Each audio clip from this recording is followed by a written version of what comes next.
my name is Kaitlyn, and this year I worked for Young Adults in Global Mission, which is a program that is facilitated by the Evangelical Lutheran Church of America. This year I went to Senegal, where I was focusing on interfaith relationships between Muslims and Christians.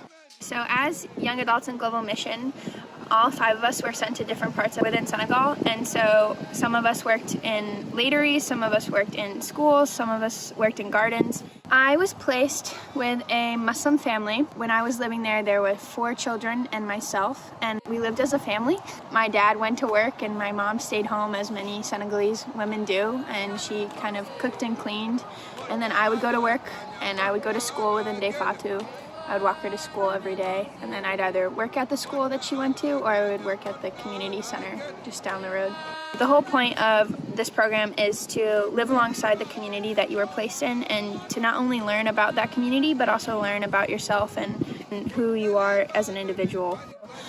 As a Christian, assimilating into a predominantly Muslim culture was quite easy because they're people practicing faith, and at the end of the day, to live in faith and live into your faith and to be around faith is something that I think really empowers you as a Christian.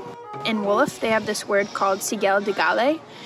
Sigel Degale means like, we will walk with you through this.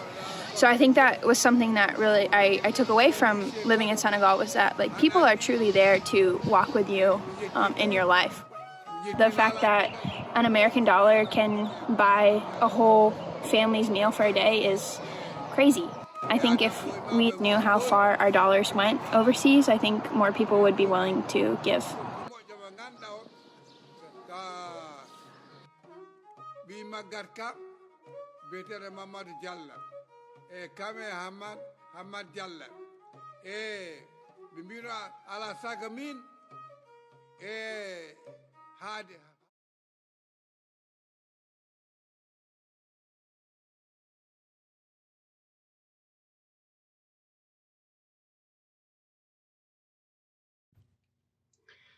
Good morning. This is Rick Bliese. I hope you enjoyed worship this morning.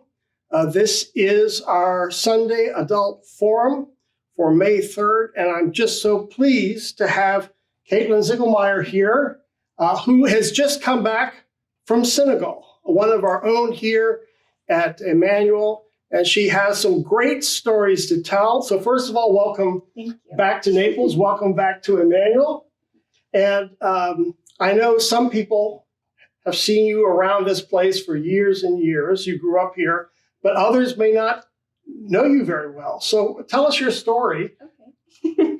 Hi, my name is Kaitlyn Ziegelmaier, and I am a member of Emmanuel Lutheran Church. I went to preschool here when I was 4. I grew up in the youth group and attended the contemporary service and the traditional service as well. And yeah, I've been working in ministry here through many different things, I guess. I don't know. I know. I think your mother told me once that when you walk around each of the rooms here at church, you can tell stories about sleepovers for the youth, yes, or Sunday school, or whatever experiences you had there. Yes, it's been quite an amazing journey to see how this church has, grown and changed with its congregation, and just to see how we've grown up as a church. This room used to be 2 separate rooms, a library, and then a conference room. So it's great that it's expanded. It looks great. I remember learning how to play the harmonica over there. So. Well, so you grew up here, experienced the youth group. You know the church extremely well. So what brought you to the point where you were willing to go to Senegal, yes, to work for the church? Yes. So I'm 22, and through the past 3 summers, I've worked for this other organization called YouthWorks, and it's a national mission work company. And I really was in this weird space of whether or not I wanted to do like missionary work or volunteering overseas, and I really didn't know what that looked like. So I went to this huge conference in Urbana, and I was trying to figure out like, where do I go from here? Because it's something I'm really passionate about, working with communities and developing relationships with people. And when I came home, I was talking to Pastor Frank Lee, and he said, you know what? I think you would like this other program. And I had just turned 21. And that's where the program starts, from 21 to 29, Young Adults in Global Mission. So I said, which we often say the short version is YAGM. YAGM. That's what you will hear in Lutheran circles. Yes. So he told me to apply. I applied. I talked to Rahel and Andrew, who are part of the organizing donations for the ELCA. Rahel was the one that Frank and Jean Lee went with to Rwanda and to Tanzania on their trip. Yes. So we sat down and we kind of talked about where I was and kind of what I wanted or hoped to see. And yeah, she just seemed that I would be a good fit. So I applied, I got it. And then it was the decision time for all of the country coordinators. We went through a process of interviews with different country coordinators. And this past year, there were 9 programs. So my interviews were with Mexico and Senegal. And wow, 2 different places. Yes, very much so. And Senegal, I really didn't know much about. And so we had like a presentation of what Senegal is about and what the work that the ELCA and YAGM do in Senegal. And at the end of the whole process, we had to write what we wanted. And I said, I just want someone to tell me because I couldn't pick between both of them. They seemed really great. So in a sense, Senegal picked you. Yeah, Kristen, my country coordinator, picked me. So Senegal, most of our people know that's in West Africa, but I bet most people don't know a whole lot about the country. Could you just give us some of the highlights that might be important for us to know here at Emmanuel? Yeah, so Senegal is a big exporter because first off, it's the most western port in all of Africa. And they also have high crop yield for peanuts. That's one of its main exports. So there it is yes, right there. Mm-hmm. It looks, the Senegalese call it the lion. So because it kind of looks like a lion head. Oh, you can see it there a little bit, right? Yeah. So Senegal, part of the culture, I think, is their phrase is the land of Teranga, and Teranga is a Wolof word for hospitality. So they really pride themselves on having hospitality and inviting people into their homes and just making everyone feel welcome. So I think that is a huge part of what Senegal is about. Now, when so we put up another map here. We saw on the last map, westernmost point, right? Yeah. We saw the lion. You can kind of get a little version of that lion here. What's the major religious belief systems in Senegal? How many Christians, how many Muslims, how many of other faiths? Right. So Senegal is 95% Muslim. And within the Muslim religion, there are brotherhoods. There are different brotherhoods. So there's Tijans, Mourids. There's all types of different brotherhoods. But the main idea of being a Muslim in Senegal is that you kind of they're called free-spirited Muslims, I guess. It's like spirit Muslims. And what that means is they're not as strict, I would say, as you see in maybe like some other countries. And they're kind of all about, prayer and love and just exuding. So 95% Muslim. Mm-hmm. So that meant your Christian presence, you were a minority. Vastly in the minority. Yeah. Where did you live, if you can point to? So I lived here by Dakar, in one of the suburbs of Dakar. Let me point them closer to it. Yeah.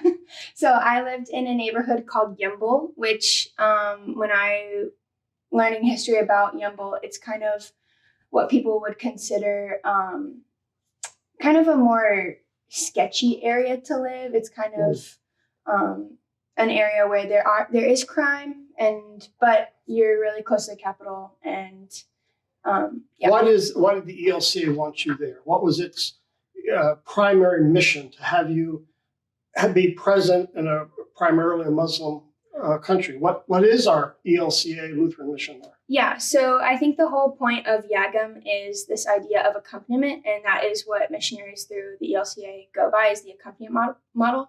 And so our job there isn't to evangelize, it's to build community and to interact with our community members and our partners. And so there, the ELCA partners with the NGO SLDS, which is the Senegalese Lutheran Development Services, and then so I was part of SLDS, the group that kind of worked. There were 3 individuals who worked with SLDS. And then there were 2 women who worked with the Lutheran Church of Senegal. And so they had more of a relationship with the Finnish missionaries film. Okay. And they worked in the Fatigue region. Okay. Yeah. And then we had another... That's Fatigue. It looks like that's heavily populated with rivers, major rivers going in. Of course, you see the Gambia here on the major river. Yes. And then, so SLDS has one community center in Yembol, and then they have a latery up in in the Luga area in, So the Lutherans are all over the country, at least from the midpoint here.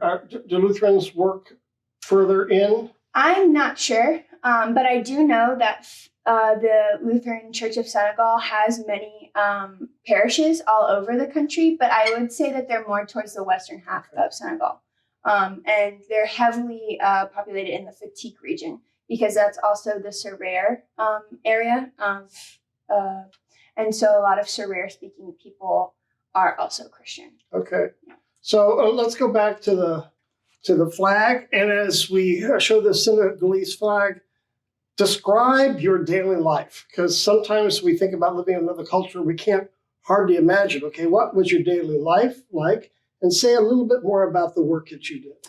Right. So my day in the life of Ndeye Miriam Jai, which was my name, my Senegalese name, it was all about waking up at 5:30 for the call to prayer. I didn't participate in the call to prayer, but our house was right across from a little mosque. And so I woke up to the call to prayer every day. And then after that, I would kind of get ready. And then around 7 o'clock, my little sister and I, Ndeye Fatou, we would walk to school. And so it was probably about a mile walk. And then it depended on the day whether or not I would stay at the school and assist in whatever was needed. And then if I wasn't needed there that day, then I would go to the community center and I would walk down the Route de Malika, which was another mile. So, and there I worked in different programs. So my job at the school was to be kind of a teacher's aide.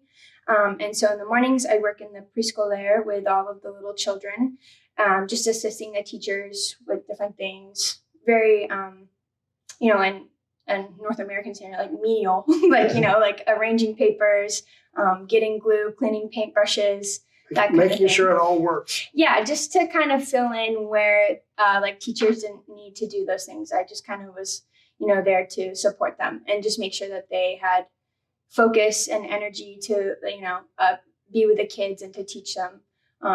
Because preschool is where they start introducing French.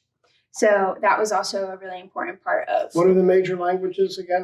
The major languages are French, Wolof, Serer, Pular, and Mandingo as well. Did you use which languages? So I used Wolof and French, but I was learning Wolof there. We weren't learning French. Okay. We were trying to learn the local language to kind of, really be intentional about the languages that we were learning. Did you have any duties when you went home?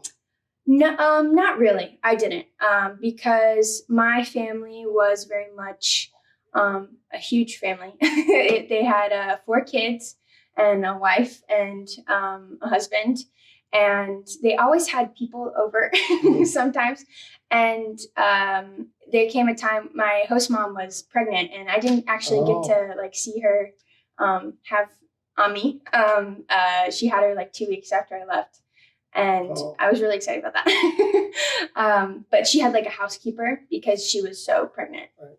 Now, my guess is you had a favorite local dish.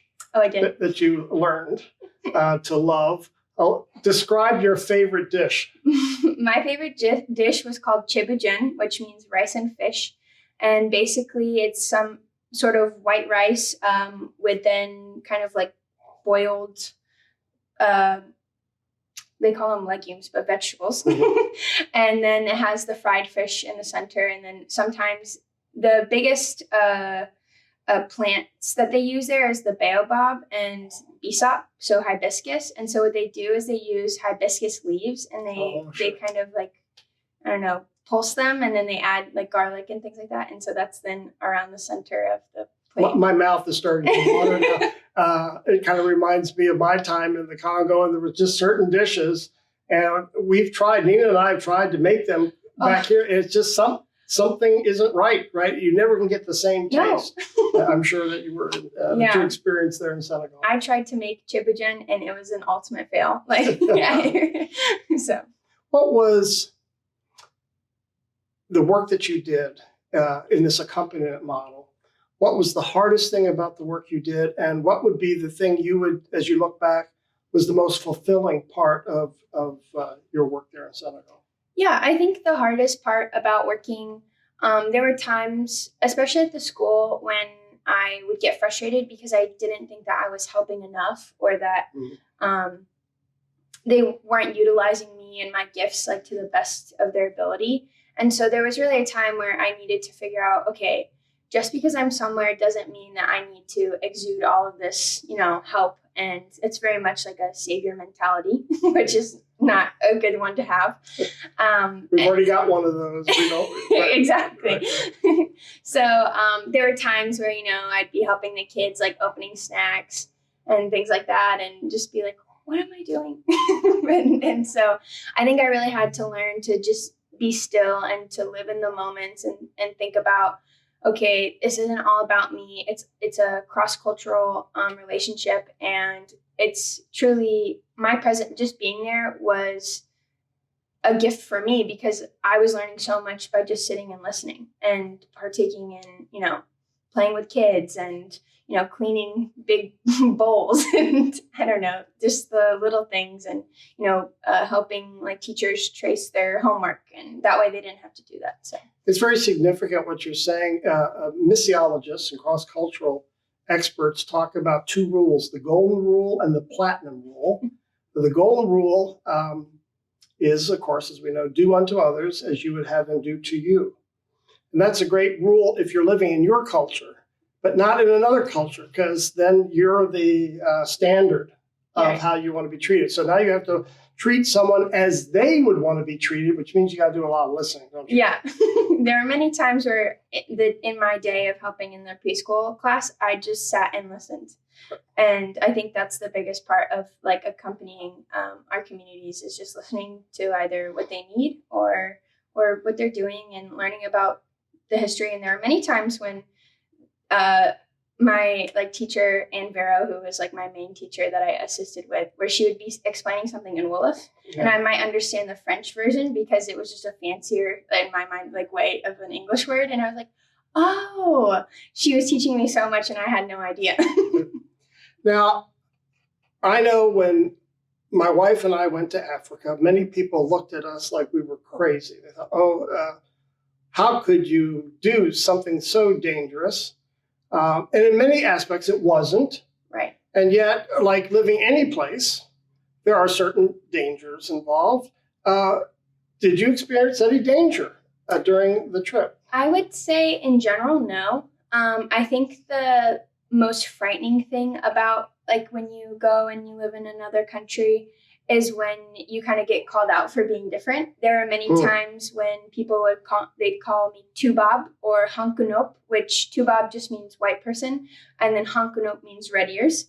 And so getting not used to that, but becoming normalized with the culture of the day was something that I tried really hard to do. Like in previous years, people had used buses to get to the community center, but I chose to walk. Because I wanted the exercise, and two, because I wanted to, normify or have some normalcy within the community that, I'm working here, but I'm not that much different, and I'm learning. Yeah. When I talked to you last Sunday, one of the things that I experienced in Africa is when I came back, I had about 1,000 stories I wanted to tell.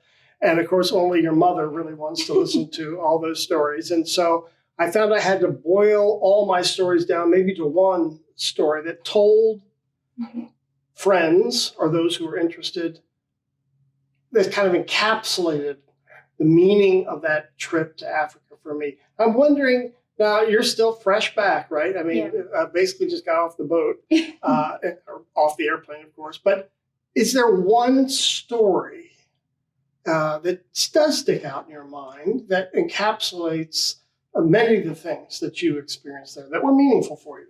Yeah, so one of my biggest, I think, shocks, and that the story that I'll carry with me for my whole life is one day I was working in the community center, and the other Yagam who was working in the banking department came up and he said, "Oh, did you know that there's going to be a funeral tomorrow?" And I said, "No, I had no idea." And that's how a lot of information gets passed around anyway, by word of mouth.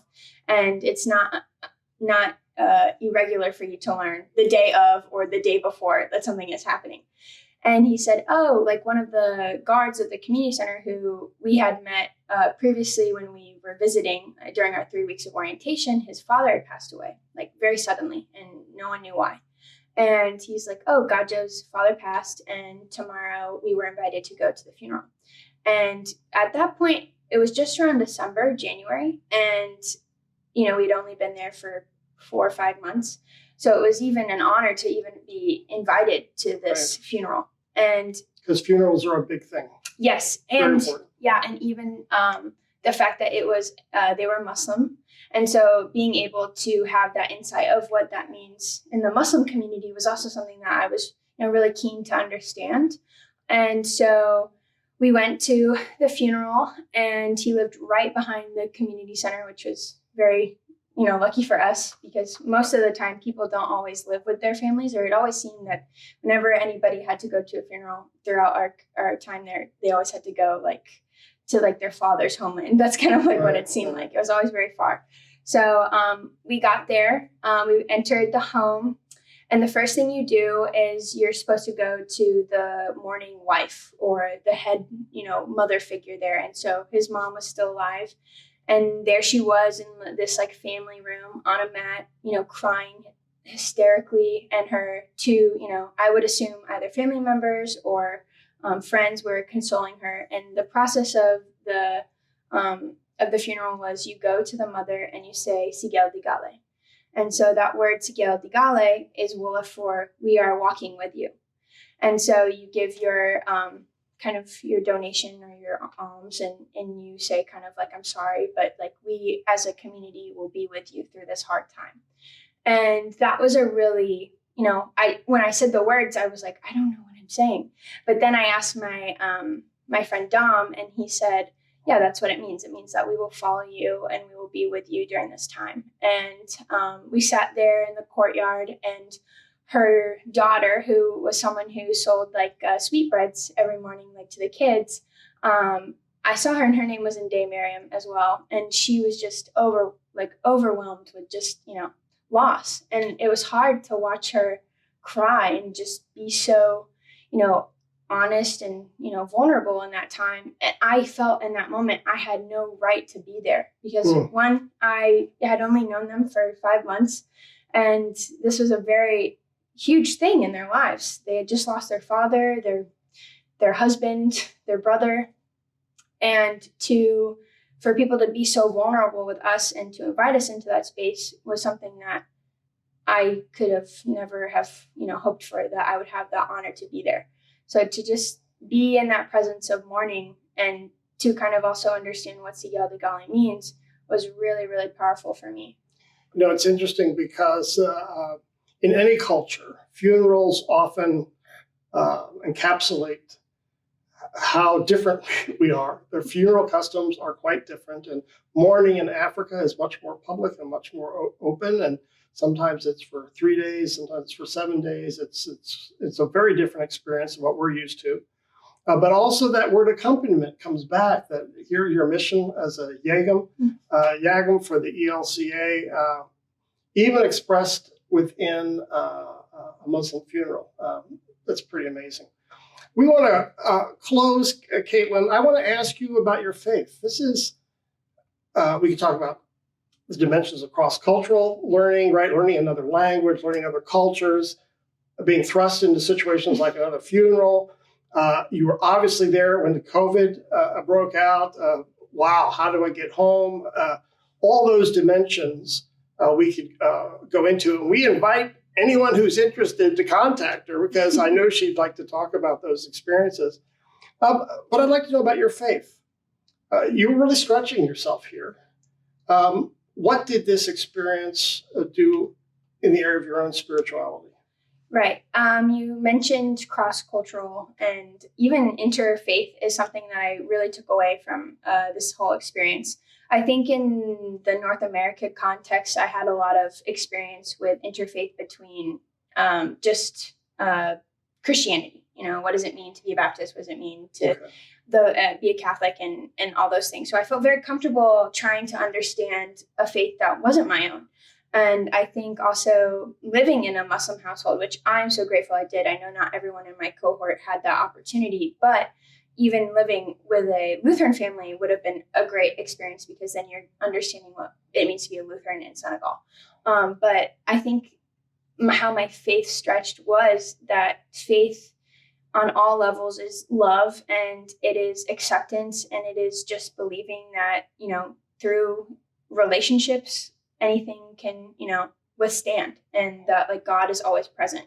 And I loved that the Muslim religion is able to be so free there. And like people are able to pray 5 times a day, and like having that encouragement, it's almost like that. It's not a competition, but having that like question, like every day people would ask me, how come you don't pray 5 times a day? And I'd say, I don't know. And praying 1 time a day doesn't seem sufficient when right. your neighbor's praying 5 times a day. Exactly. So it really stretched me to think about, what does my faith mean to me? And why is it that, you know, there are times when I feel insecure about my faith when people ask me about it? And why is it hard for me to talk about my faith?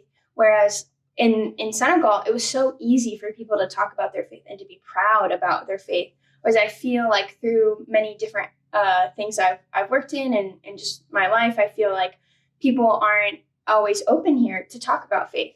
But people were so open and willing to explain not only their religion, but to understand my own. And so that was really quite special. And it is something that I'll take away with me as well. And I hope to do more interfaith kind of learning here in America, because, you know, we have a temple and we have the Islamic Center. And I would be really interested to see like how we can continue to have those dialogues between interfaith, and how people have these ideas and misconceptions of others, but all they need to do is just sit down and listen. Well, Kaitlyn, I want to say on behalf of the whole church, we're just awful proud of you. We loved it when you sent back your letters from Senegal, and your mom was dutiful because Yes. she was at the basis of putting together the newsletters. But she made sure we saw your updates, your pictures from Senegal. We followed your reports, but it's so much better to hear those reports when you're here Yes. in person. And so, once again, on behalf of the whole congregation, thank you for your work on behalf of the church in a whole nother country, in a whole nother setting.